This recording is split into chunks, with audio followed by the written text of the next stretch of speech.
దేవుడు మాట్లాడుతూ వచ్చాడు. దేవుని మహాకృప, దేవుని దయను బట్టి ఈ 6వ సంవత్సరపు వార్షికోత్సవ ఈ ఉజ్జీవ సభ నిర్వహించడానికి దేవాది దేవుడు కృప చూపించాడు కనుక అందరూ ఒకసారి చప్పట్లు కొడుతూ ఏదైనా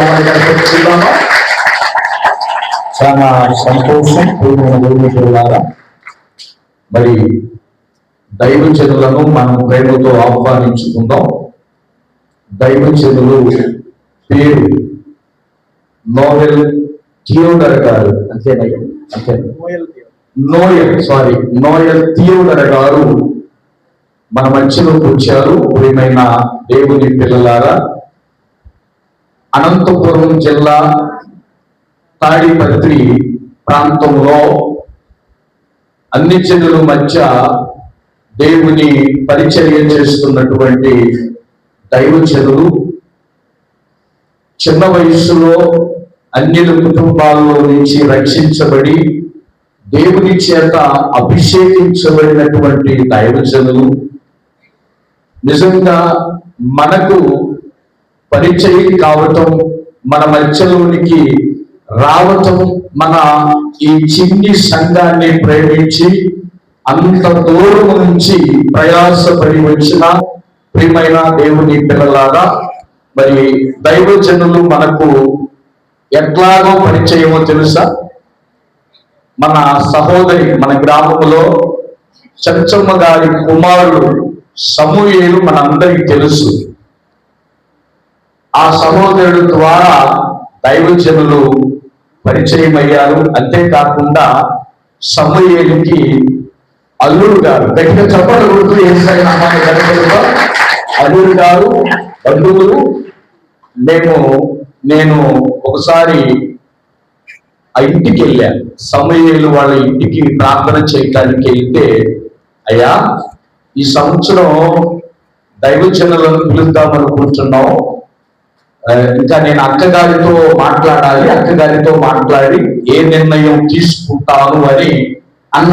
అక్కగారితో మాట్లాడి నిర్ణయం తీసుకోవాలి నేను అంటే, అయ్యా ఒక చిన్న సలహా ఇస్తున్నాను అన్నాడు. ఏంటయ్యా అన్న, మా అల్లుడు గారు మరి సేవ చేస్తున్నారు, దేవుని చేత అభిషేకించబడిన దైవజనులు, చాలా చక్కగా, అంతేకాకుండా బైబిల్ కాలేజీలో థియాలజీ చేసి దేవుని వాక్యాన్ని ప్రకటిస్తూ అన్ని జనుల మధ్య పరిచర్య చేస్తున్నారు, ఒక్కసారి పిలుద్దాం అన్నప్పుడు నిజంగా నాకు చాలా సంతోషం అనిపించింది. దేవునికి మహిమ కలుగును గాక. అక్కగారితో మాట్లాడినప్పుడు, అయ్యా ఆత్మీయ దైవజనులు అయితేనేమైతే చక్కగా మనకి దేవుని వాక్యాన్ని బోధిస్తారు, పిలువయ్యా అన్నప్పుడు నేను సహోదరుడు సమూయేలు ద్వారా మరి ఆ దైవ సేవకులకు నేను బోధించడం జరిగింది. మరి అడగగానే వచ్చినందుకు నిజంగా చాలా సంతోషమయ్యా. మరి ఫోన్ చేయగానే వస్తాను అని ఎంతో ప్రేమతో మాకు స్పందించిన దైవజనులకు నిండు మనసుతో వందనాలు తెలియజేస్తున్నాను.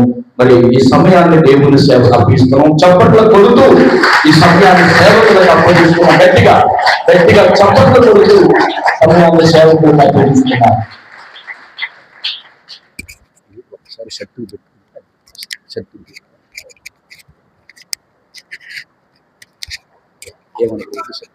Okay, no problem. మా రమ్య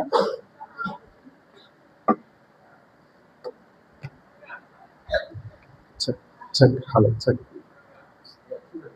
ప్రైజ్ ది లార్డ్. క్రీస్తునందు ప్రియమైన మీ అందరికీ ప్రభువును ప్రియరక్షకుడైన యేసుక్రీస్తు వారి ప్రశస్తమైన నామములో నా ప్రేమ వందనములను తెలియజేస్తున్నాను.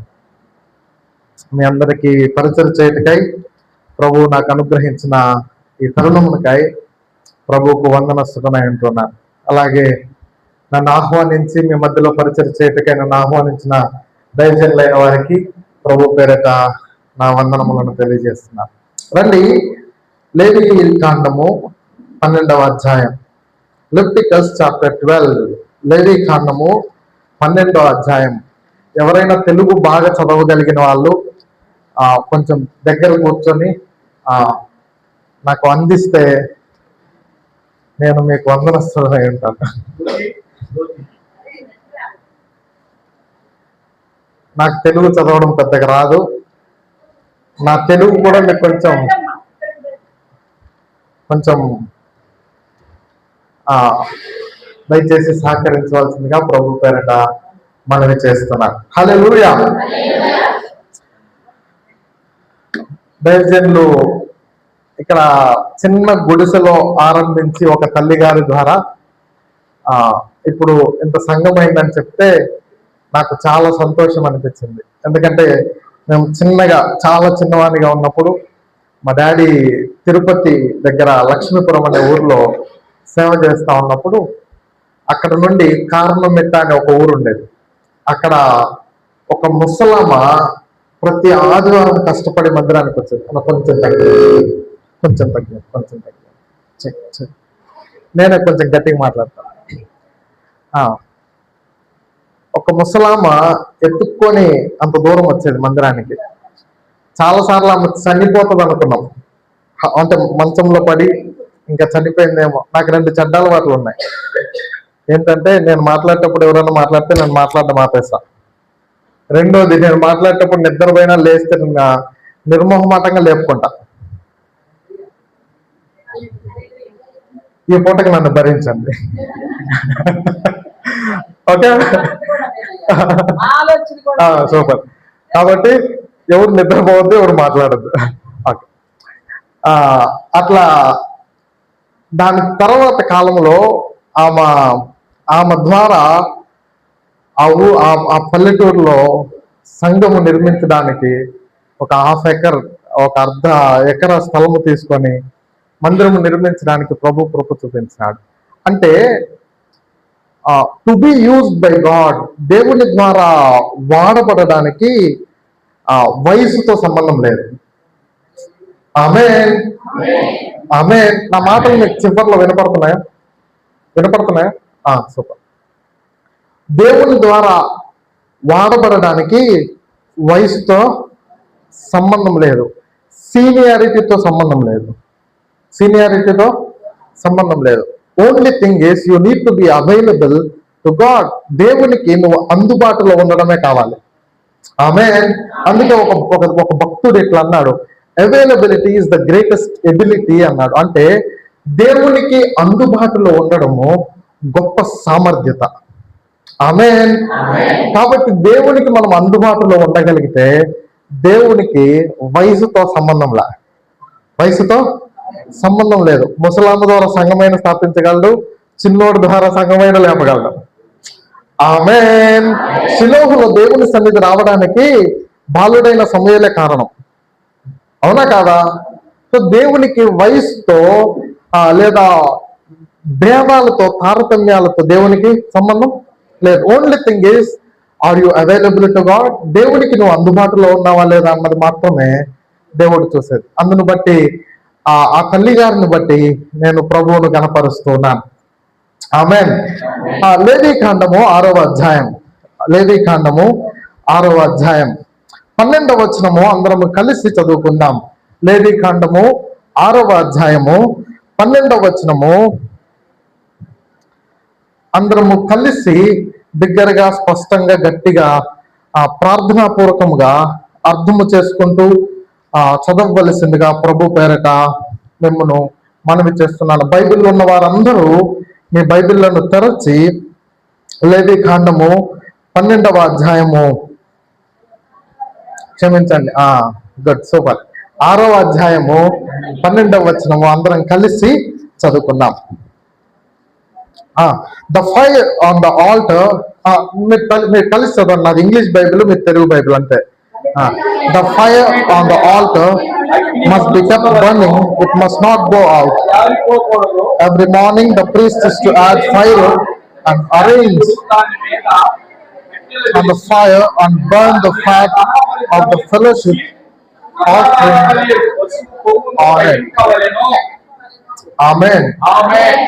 కృపగల దేవుడు చదివిన లేఖన భాగములను మన వినికిడిలో ఆశీర్వదించి తానే మన మధ్య ప్రకటించువాడిగా, ఒప్పింప చేయవాడిగా, గ్రహింప చేయవాడిగా సంచరించును గాక. పలకండి, యేసయ్యా నీ వాక్యములోని అద్భుతమైన గూఢమైన సంగతులు చూచినట్లు మా మనోనేత్రములు తెరవము. ప్రత్యక్షత కలిగిన ఆత్మను గ్రహించగలిగిన మనసును మాకు అనుగ్రహించండి. యేసు నామమున పొంది ఉన్నాము తండ్రి.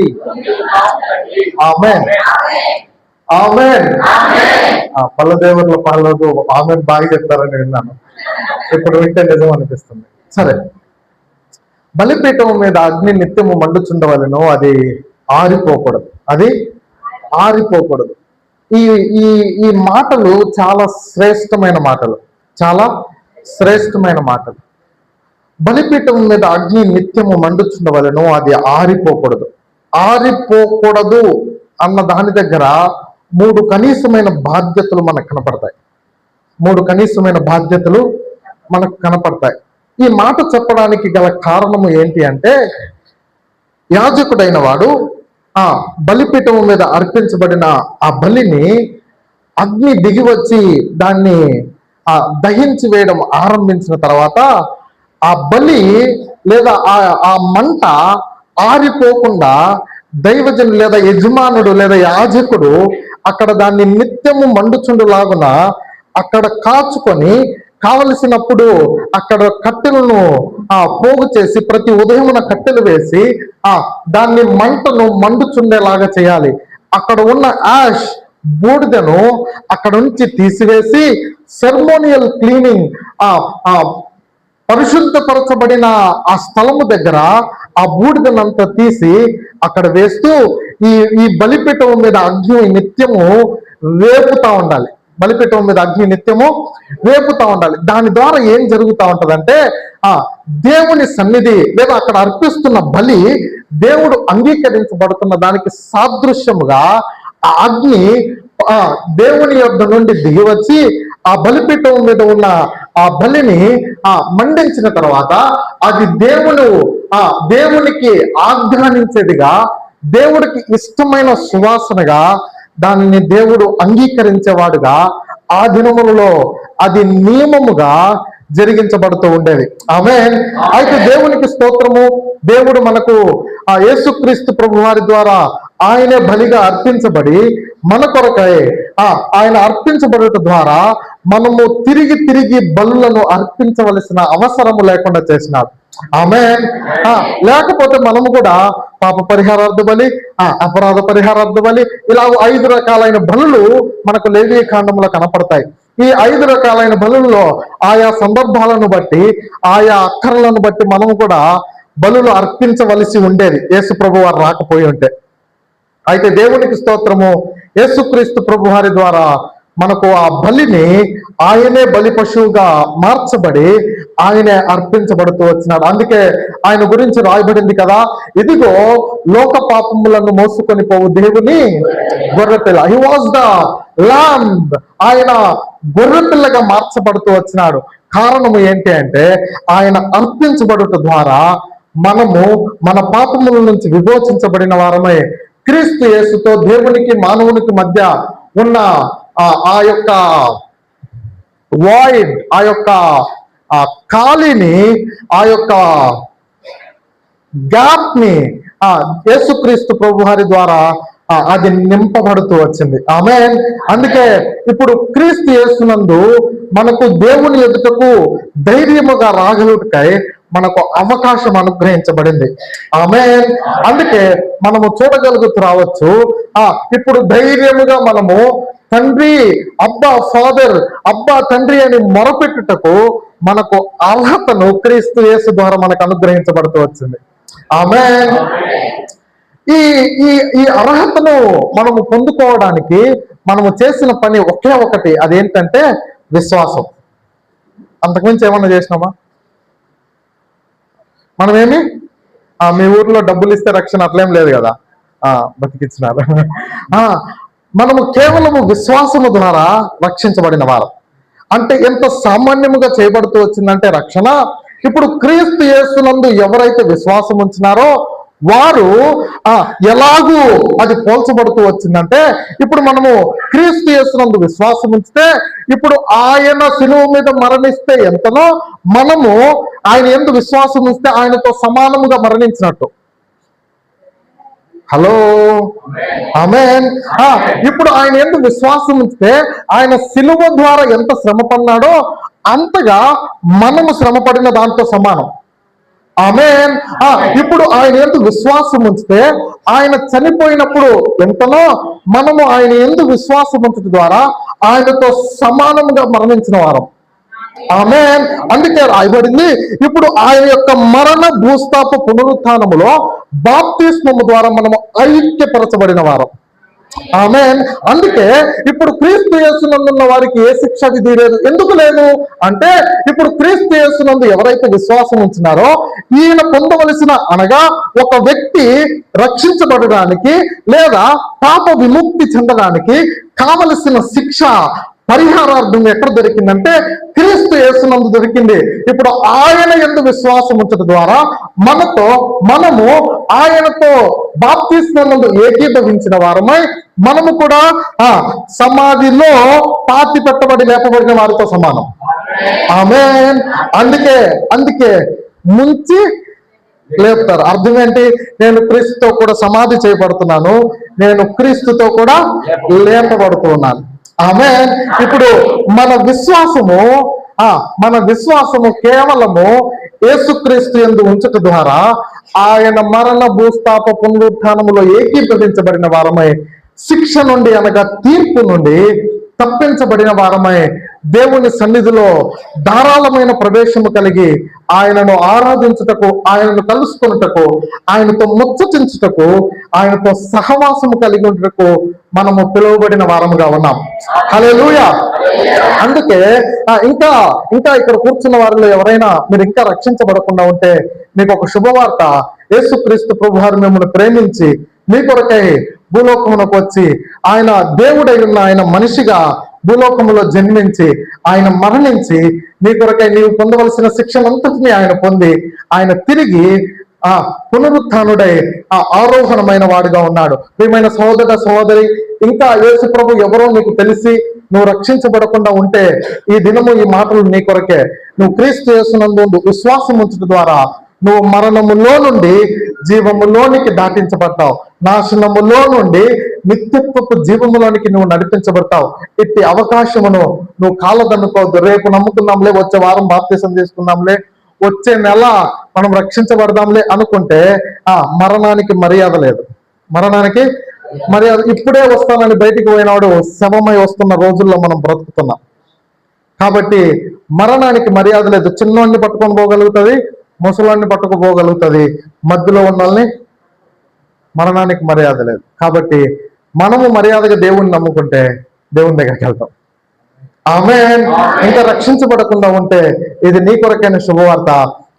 ఈ కేవలం నువ్వు ఆయన యందు విశ్వాసం ఉంచి, యేసయ్య నువ్వు దేవుడు అని నేను ఒప్పుకుంటున్నాను, యేసయ్య నువ్వు దేవుడు అని నేను ఒప్పుకుంటున్నాను, నా పాపాలను నీ దగ్గర ఒప్పుకుంటున్నాను, నిన్ను రక్షకునిగా నేను స్వీకరిస్తున్నాను, నన్ను నీ కుమారునిగా నీ కుమార్తెగా స్వీకరించు, యేసునామమున ఆమేన్ అనగలిగితే చాలు.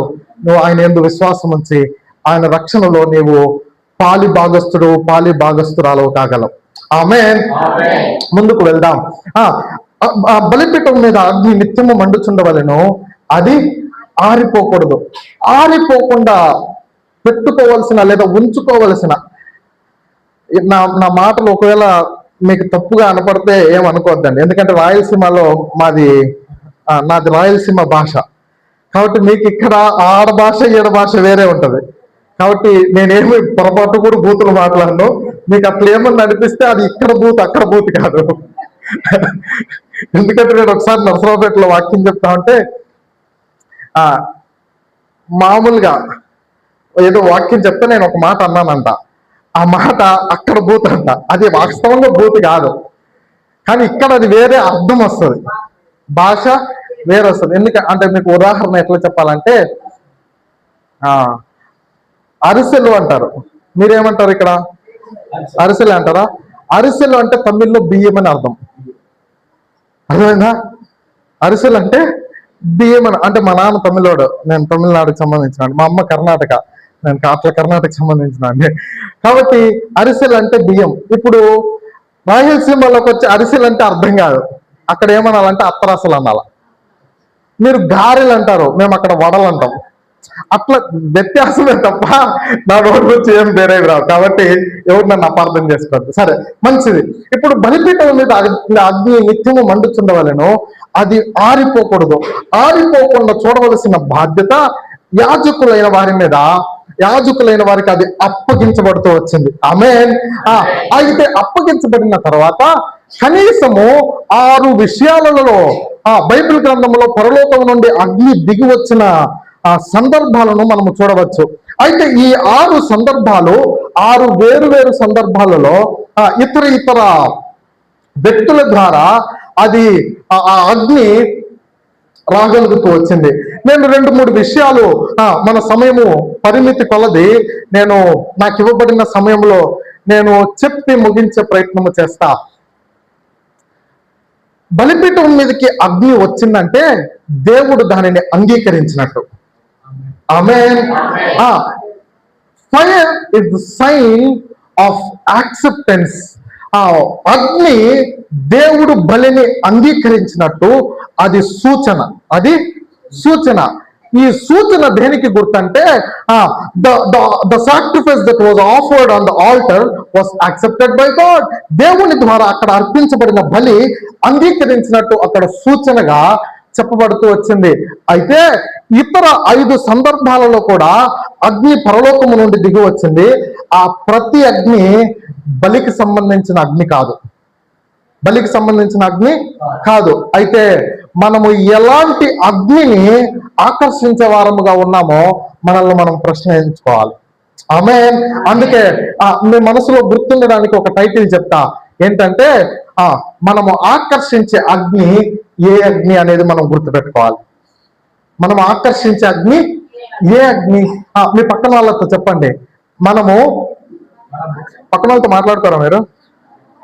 మనము ఆకర్షించే అగ్ని ఏ అగ్ని? ఇట్లా చెప్పండి, ఏ అగ్ని? ఏ అగ్ని? ఇప్పుడు ఈ అగ్ని నువ్వు దేవుని యొక్క ఆలయముగా నువ్వు మార్చబడిన వాడవు దానం అయితే నీ నీ నీ నీ ఆలయములో అర్పించబడుతున్న ప్రతి బలి దేవునికి అంగీకారముగా ఉంటే ఆ అగ్ని నిన్ను దేవుని సన్నిధికి అంగీకరించే అగ్నిగా ఉంటది. ఆమేన్. ఇఫ్ నాట్, ఒకవేళ అది కాదు అనుకోండి, ఆ అగ్ని చాలా ప్రమాదకరమైన అగ్ని. ఆ అగ్ని చాలా ప్రమాదకరమైన అగ్ని. ఈ అగ్ని మనము చూడగలుగుతూ వస్తే, ఈ అగ్నిని గురించి మనము చూడగలుగుతూ వస్తే రాజుల గ్రంథంలో మనము చూస్తూ రావచ్చు. మీరు బైబిల్ తెరవద్దు, నేనే నోట్తో చెప్పుకుంటూ వెళ్ళిపోతా. ఎవరైనా చదవగలిగిన వాళ్ళు ఒక్కరు నాకు త్వరగా చదివితే చాలు.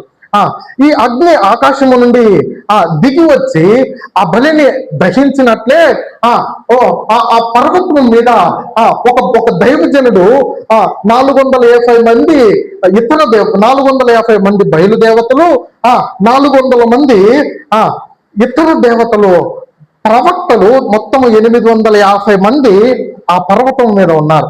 ఆ పర్వతం మీద ఉంటే ఇప్పుడు వారి మధ్య జరుగుతున్న పందెం ఏంటో తెలుసా? ఏ దేవుడో ఫైనల్ అయిపోవాలా. ఏ దేవుడో సగం బతుకొద్దు మనకు, 50-50 బిస్కెట్ ప్యాకెట్ వద్దు మనకు. గుడ్డే తిందాం, బ్రిటానియా తిందాం, డార్క్ ఫ్యాంటసీ ఇట్లాంటివి తిందాం, ఈ 50-50 వద్దు. కాబట్టి ఫైనలైజ్ చేసుకుందాం. ఇప్పుడు పందెం ఆరంభించబడింది. పర్వతం మీదకి వెళ్ళినారు. పర్వతం మీదకి వెళ్ళిన తర్వాత ఇప్పుడు ఆరంభించబడింది. మొదట ఎవరు స్టార్ట్ చేస్తారు? నువ్వు చేస్తావు, మమ్మల్ని చేయమంటావా? నువ్వే చేసుకో అన్నాడు. ఎవరు? ఏలియా. నువ్వే చేసుకో అన్నాడు. స్టార్ట్ చేసినాడు. స్టార్ట్ చేసిన తర్వాత బలి అర్పించింది, ప్రార్థన చేయడం స్టార్ట్ చేసినారు. అగ్ని రావడంలా. ఇప్పుడు చాలా వెటకారం ఎవరికి? దైవజనుడికి. ఏమంటున్నాడు తెలుసా? ప్రయాణంలో ఉన్నాడేమో, నువ్వు పిలిచేది వినపడడం లేదేమో. మీరు అనుమానంగా చూస్తున్నారు. రండి చదువుదాం. మొదటి రాజుల గ్రంథం, క్షమించండి, 2వ రాజుల గ్రంథము 2 ఈ మాట చదివి అక్కడికి వెళ్దాం.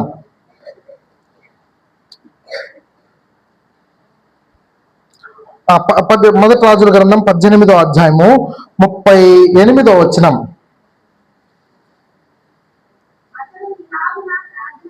అతడు ఇలాగున ప్రార్థన చేయొచ్చు, ఆ ఆ ఆ ఆ ఆ ఆ ఆ అంతట జనులందరూ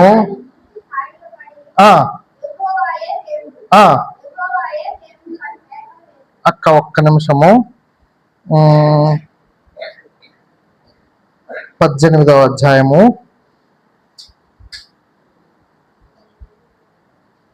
26వ వచనం. And they took the bullock which was given them. చదవండి. వారికి తమకు ఇయ్యబడిన ఎద్దును తీసుకొని సిద్ధము చేసి ఉదయం మొదలుకొని మధ్యాహ్నము వరకు బయల మా ప్రార్థన వినుమని బయలు పేరట ప్రార్థన చేసిరి. కానీ ఒక మాట అయినను ప్రత్యుత్తరం ఇచ్చువాడెవడును లేకపోగా వారు తాము చేసిన బలిపీఠము దాని కింద వచనం ఇప్పుడు చదవండి. 29వ వచనము, 28వ వచనం. వారు మరి గట్టిగా కేకలు వేయచ్చు, రక్తము కారునంతగా తమ మర్యాద చెప్పున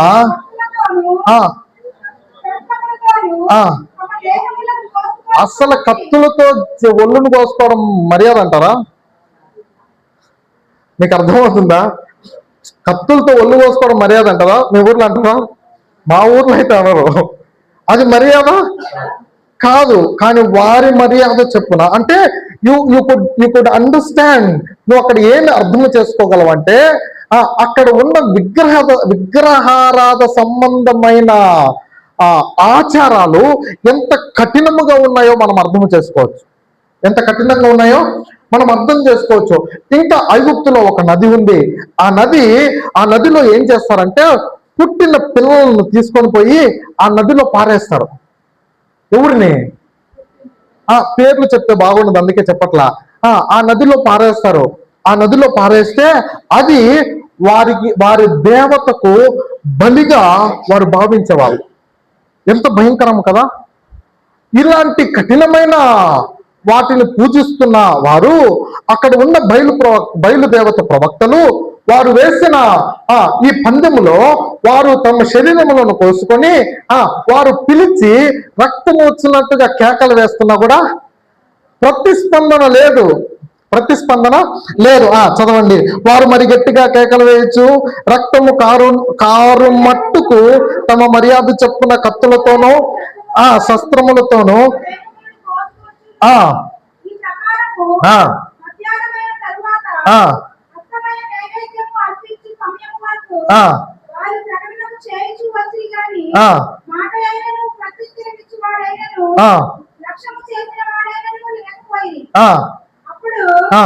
చాలు ఇక్కడ చదవండి. ఆ మాట ఒక్కటి చెప్పండి. అప్పుడు ఏలియా నా దగ్గరికి రండని జనులందరితో చెప్పగా చాలు. ఇప్పుడు మీరు ఇంటికి వెళ్ళిన తర్వాత ఈ అధ్యాయం చదవండి. ఆ పై వచనాల్లో ఏం కనపడుతుంది తెలుసా? ఏలియా చెప్పే మాటలు కనపడతాయి. ఏమంటాడు తెలుసా? మీ దేవత ప్రయాణం చేస్తుందేమో, పండుకొని ఉందేమో, ధ్యానం చేస్తున్నారేమో, చాలక్క ప్రయాణం చేస్తున్నారేమో, దూరంగా ఉన్నాడేమో, పండుకొని ఉన్నాడేమో. మీరు కేకలు వేసి ఏం చేయండి?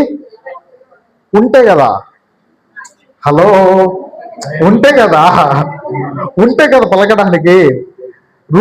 ఇంట్లో ఎవ్వరు లేకుండా బయట నుంచి ఎన్నిసార్లు పిలిస్తే ఎవరు వచ్చి డోర్ తీస్తారు? ఆడ లేరు, పలకలేదు. కానీ వీరు అంటే ఇక్కడ జ్ఞాపకం చేసుకునవలసిన సత్యం ఏంటో తెలుసా? The jealous that they had for their idols. వారు పూజిస్తున్న ఆ విగ్రహముల పట్ల వారు కలిగి ఉన్న రోషము చూడండి. ఇక్కడ మనం అర్థం చేసుకునగలిగితే వారు పిలుస్తూ ఉన్న పలకలేదు. ఇప్పుడు నెక్స్ట్ ఏం జరిగింది తెలుసా? పిలిచినాడు, దగ్గర రండి అందరూ. వస్తే వరుసగా పెట్టి ఇప్పుడు అక్కడ కొత్త బలిపీఠం కట్ల, పడిపోయి ఉన్న బలిపీఠమును కట్టినాడు. ఆమేన్. దేవుడు బలి అంగీకరించడానికి పడిపోయింది నిలబడితే చాలు. హలో, ఆమేన్. బలి అర్పించబడడానికి పడిపోయిన బలిపీఠమును కట్టి వధించినాడు. వధించిన తర్వాత హే అంటే ఎండిపోయిన గడ్డిని దాని మీద పెట్టినాడు. ఇప్పుడు ఏం చేసినాడంటే పశువును వధించినాడు. పశువును వధించిన తర్వాత దమ్ముల నీళ్లు పోయమన్నాడు. ఆడ ఉత్తగడ్డికే మంటలేదు.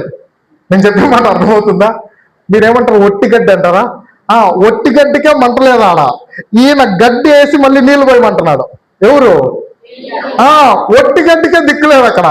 ఇక్కడ గడ్డి వేసి బలి అర్పించి ఇప్పుడు డ్రమ్ములో నీళ్లు పోయమంటున్నాడు. సరే, డ్రమ్ములు నీళ్లు పోస్తుంటే నీళ్లు పారుతా ఉన్నాయి. ఇప్పుడు కింది వచ్చిన వాళ్ళు ఏమని రాయబడింది తెలుసా? ఇప్పుడు చదువుదాం రండి. 35వ వచనము. ఆ నీళ్లు బలిపీఠము చుట్టూన పొర్లి పారెను. మరి అతడు కందకం ఏమన్నారు? కందకమును నీళ్లతో నింపెను.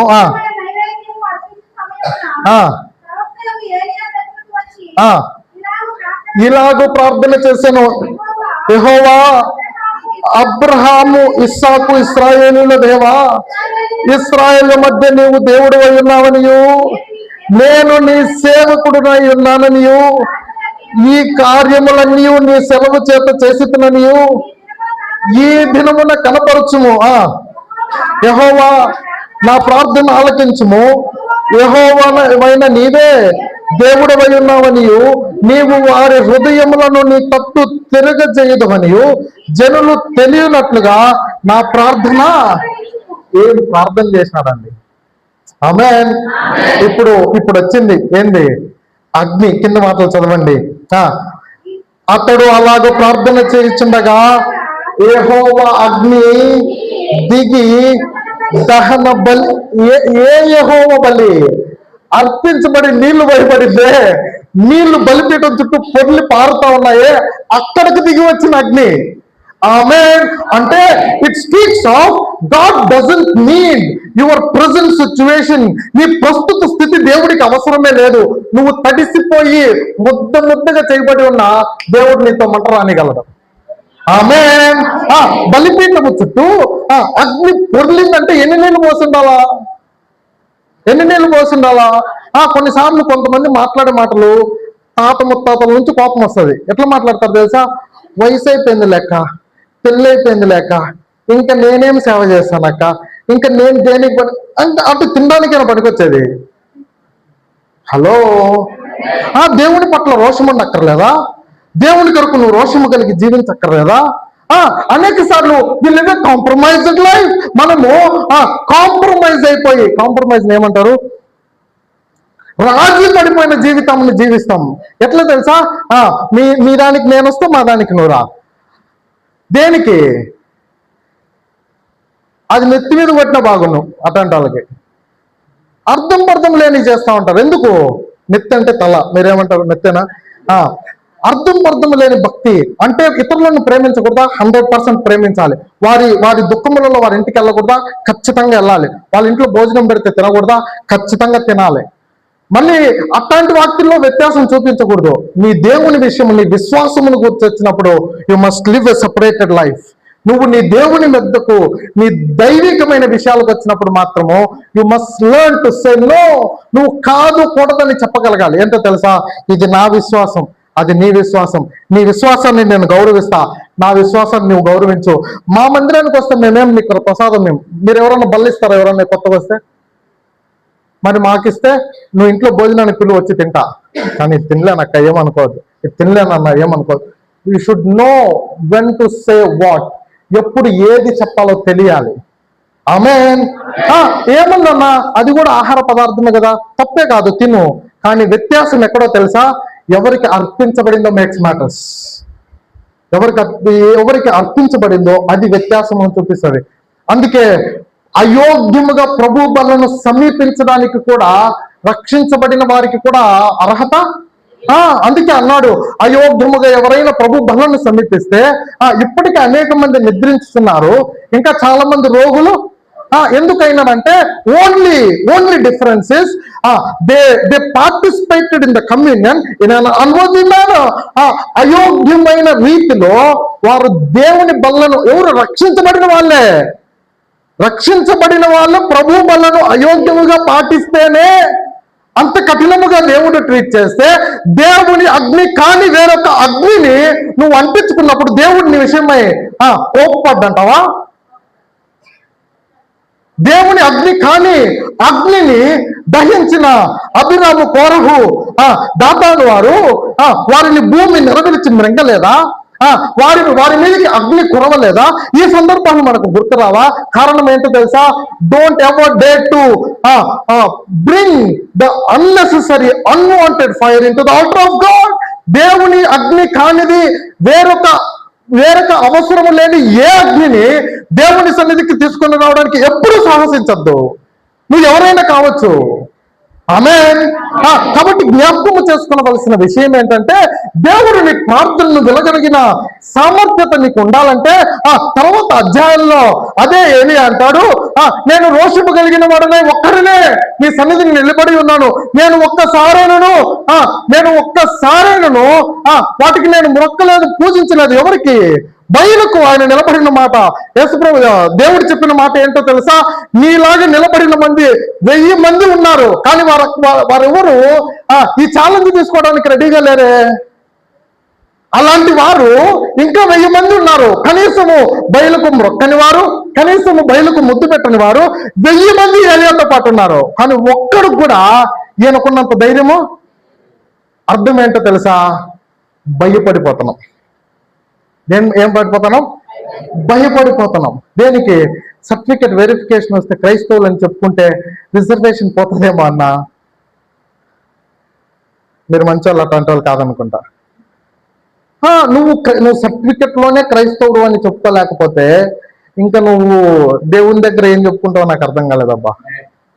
ఆమె అంటే నువ్వు సర్టిఫికెట్లో ఏదన్నా పెట్టుకో, కానీ నీ విశ్వాసంలో మాత్రం కాంప్రమైజ్ కావద్దని చెప్తాను. ఆమె మరి అసలు ఇంకా కొన్ని దరిద్రమైన అలవాట్లు ఉంటాయి. ఏంటో తెలుసా? వీళ్ళు మా వాళ్ళేనా? అరే ఎవరు మీ వాళ్ళు, ఎవరు మన వాళ్ళు? అందరూ యేసుప్రభు రక్తం ద్వారా కనబడిన వాళ్ళమే. Amen. There is no difference in the church.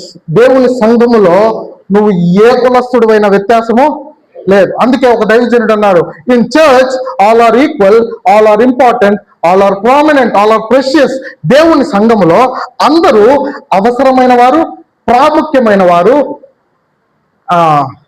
Important, ముఖ్యమైన వారు.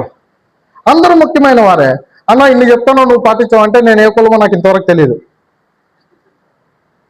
హలో, మీరు జోక్ అనుకుంటే ఇది నిజం. నేను దేవుని సన్నిధిలో నిలబడి చెప్తాను. మరి మీ సర్టిఫికెట్లో ఏముందన్నా? భారతీయ క్రైస్తవుడు, ఇండియన్ క్రిస్టియన్ ఓసీ అని ఉంటుంది అంతే.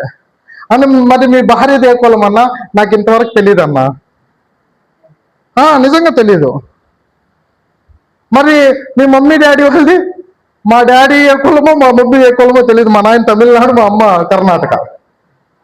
నేను పుట్టింది కర్ణాటకలో, పెరిగింది ఆంధ్రాలో, ఉండింది బెంగళూరులో, ఇప్పుడు తాడిపత్రిలో. ఊర్లన్నీ తిరుగుతానా? నాకెప్పుడు తేడా లేదు. నాకు అన్ని కులస్తులు నా ఫ్రెండ్స్ ఉన్నారు.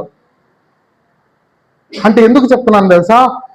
మనము ఈ చిన్న దాంట్లోనే ప్రభు రక్తము ద్వారా శుద్ధీకరించబడిన వారమన్న ప్రత్యేకత మనకు తెలియకపోతే ఇంకా బలిపీఠం మీదకి అగ్ని ఎప్పుడు వచ్చేది? ఆమేన్. అందుకే ఎందుకు భర్తలు రక్షించబడరంటే, ఎందుకు భార్యలు రక్షించబడరంటే, ఒకరు రక్షించబడి ఉంటారు, ఇంకొకరు రక్షించబడరు. ఎందుకో చెప్పనా? మీరేమనుకోనంటే చెప్పమంటారు వద్దా? మనం ఇక్కడ భక్తులము, ఇంట్లో డాష్ మీరు ఖాళీని పూరించవచ్చు. ఎవరి మనసాక్షి వాళ్ళకి తెలుసు కదా. ఎవరు మనసాక్షి చొప్పున వారు ఖాళీలు పూరించండి. అంటే నీ మాదిరి ఇతరులను రక్షణలోనికి నడిపిస్తుంది. నీ మాదిరి ఇతరులకు రుజువు చేస్తుంది.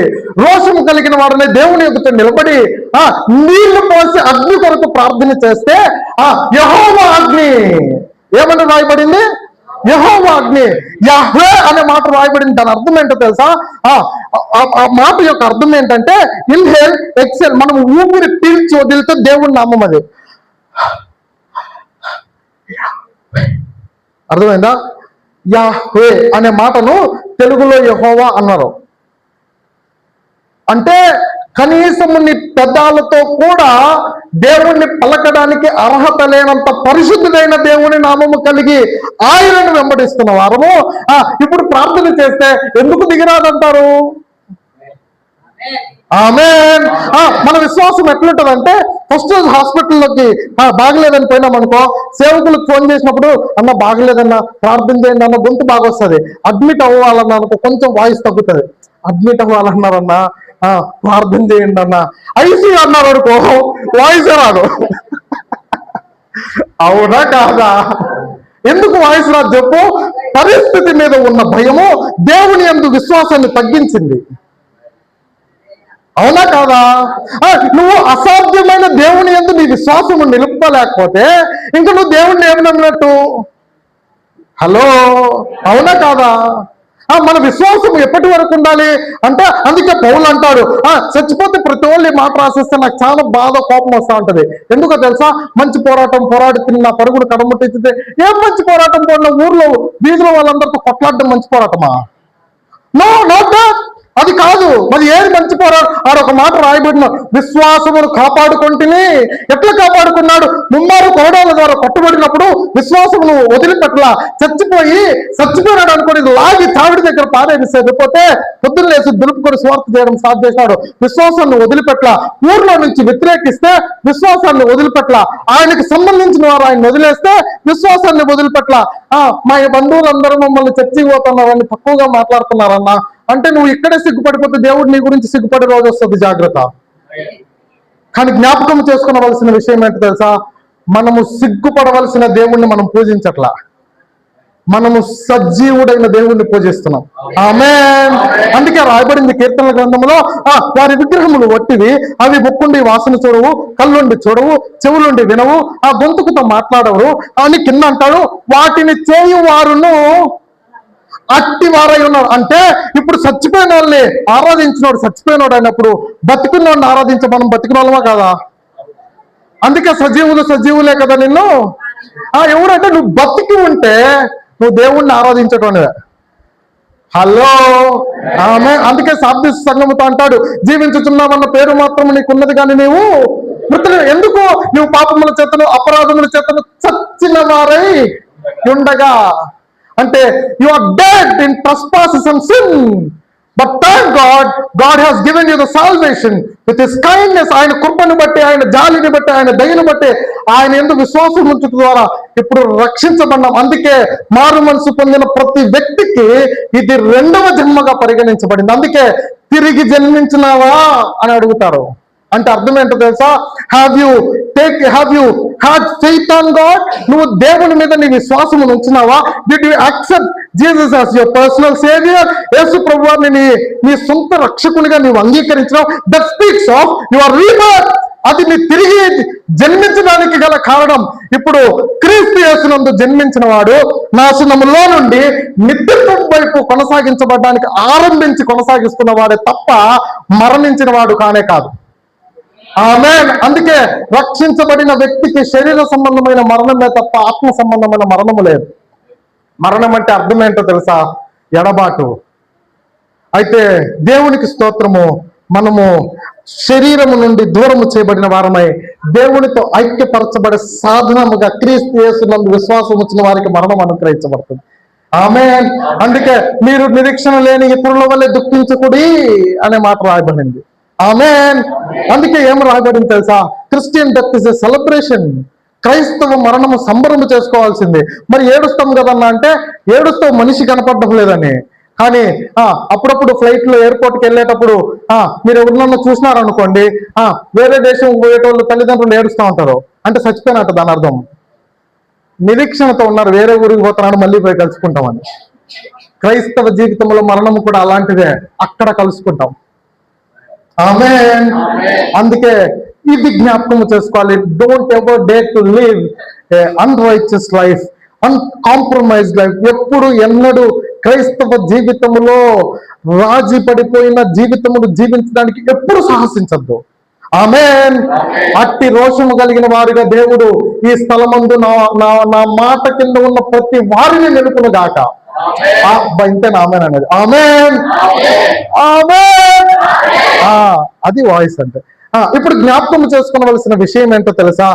దేవుని యొక్క అగ్ని మన మీదకి వచ్చినప్పుడు రోషము కలిగిన వారమై మనము సరైన ప్రవర్తన కలిగిన వారమై నిలబడినైతే మన మన మన మన మన బలి దేవునికి అంగీకారముగా ఉంటది. కానిటట్లయితే ఇప్పుడు అహజయ్య తెలుగులో ఏమంటారు? అహజయ్య అంటారు ఇంగ్లీష్ లో, తెలుగులో అర్థమైంది కదా. అహాజు ఆ రాజు ఏలీని చంపడానికి ఆ మనిషిని పంపిస్తే 50 మందిని పంపించినాడు. ఇప్పుడు ఆయన కొండ మీద ఎక్కి కూర్చొని ఉన్నాడు. ఎందుకో తెలుసా? ఇశ్రాయేలు దేవుడైన ఈయన, ఇశ్రాయేలు దేవుణ్ణి పూజిస్తున్న ఈయన, ఇశ్రాయేలు దేవుని పక్షంలో రోషము కలిగి ఉన్న ఈయన ఇప్పుడు అక్కడున్న బయల్జెబేలు అనే విగ్రహం యొద్దకు పోయి ఈయన జ్ఞాపకం కనుక్కోవడానికి పంపించినాడు. ఇప్పుడు దేవుడు ఈ ప్రవక్త చెప్పి నువ్వు ఎదుర్కో, నువ్వు బ్రతకు, చచ్చిపోతావు అని చెప్పి ఆయనకు అన్నాడు. చెప్తే రాజు ఊరికే ఉంటాడా? మనిషిని పంపించినాడు, 50 మంది టీంని పంపిస్తే ఈయన పైన ఉన్నాడు. పైన ఉంటే వీళ్ళ కింద నుంచి మాట్లాడుతున్నారు, దిగిరా, రాజు రమ్మంటున్నాడు. అంటే నేను దేవుని సేవకుడిని అయితే అగ్ని ఆకాశం నుండి దిగి వచ్చి కాల్చి వేస్తుందంటే మనకి దిగి వచ్చింది. ఆమేన్. ఎందుకో తెలుసా? హి was not scared for the position they have. వారు కలిగి ఉన్న స్థాయికి భయపడలా. ఎవరు?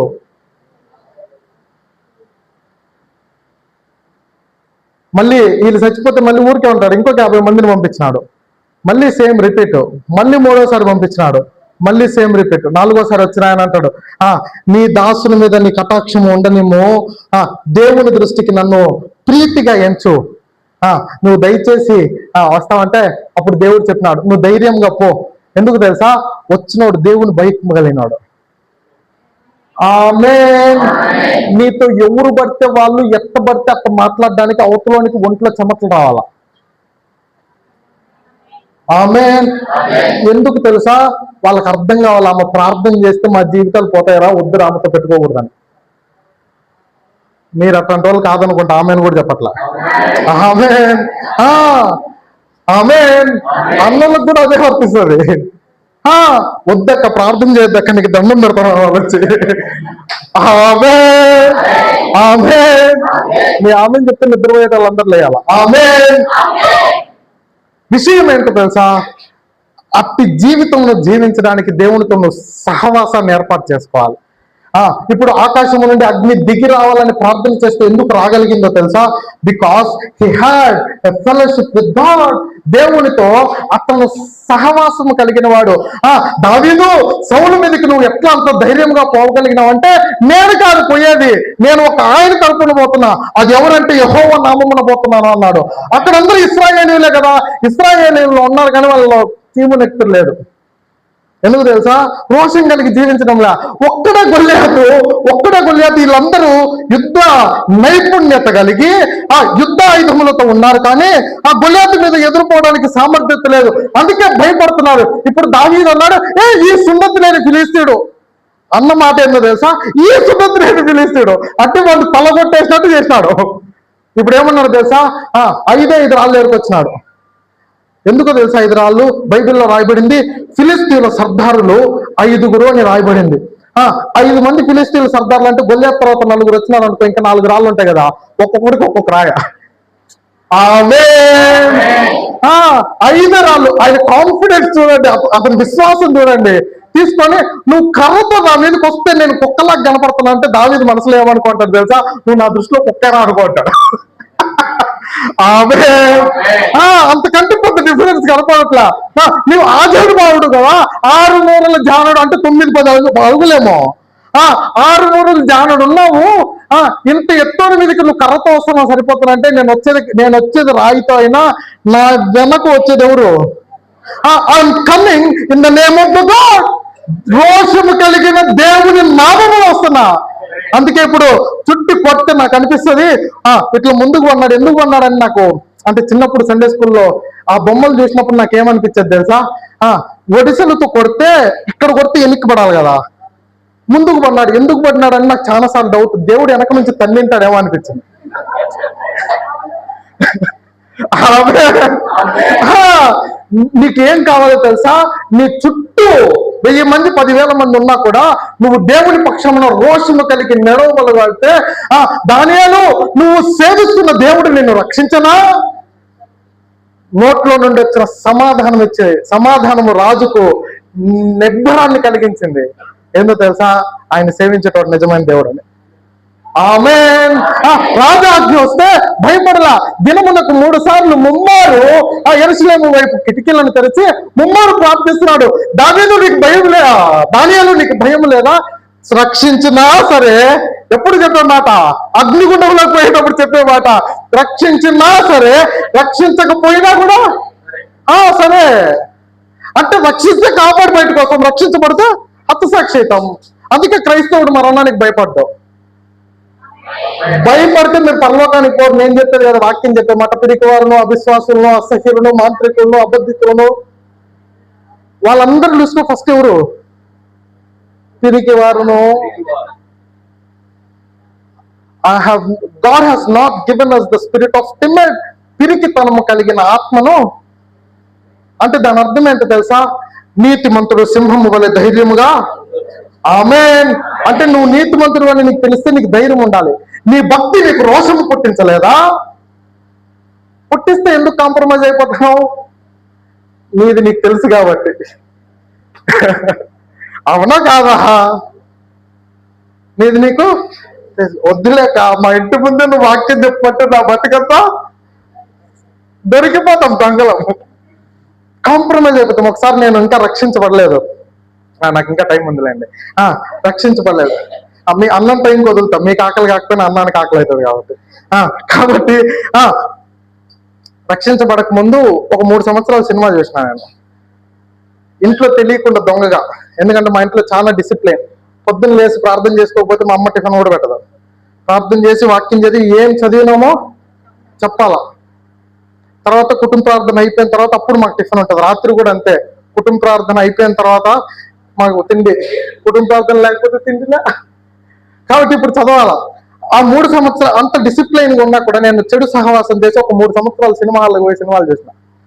ఒకరోజు ఏమైందంటే, నేను ఏ సినిమా హాల్లో ఉన్నానో అదే సినిమా హాల్లో ఒక విశ్వాసం ఉన్నాడు. నేను పాస్టర్ కొడుకుని, ఆడ విశ్వాసం ఉన్నాడు. అంటే మా బ్రాంచ్ సంఘం విశ్వాసం ఉన్నాడు. మేము బ్రేక్ టైంలో కూల్ డ్రింక్ పాప్కార్న్ కొనుక్కోవడానికి వస్తే ఇద్దరు కనపడినాడు. ఆయన అక్కడ ప్రైజ్ గారు చెప్పాడు భక్తుడు. ఇప్పుడు నేను కూడా చెప్పాలి కదా, నమస్కారానికి ప్రతి నమస్కారం సంస్కారం.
ప్రియమైన సహోదర సహోదరి, ఈ దినము నువ్వు ప్రభు కొరకు లేపబడాలి.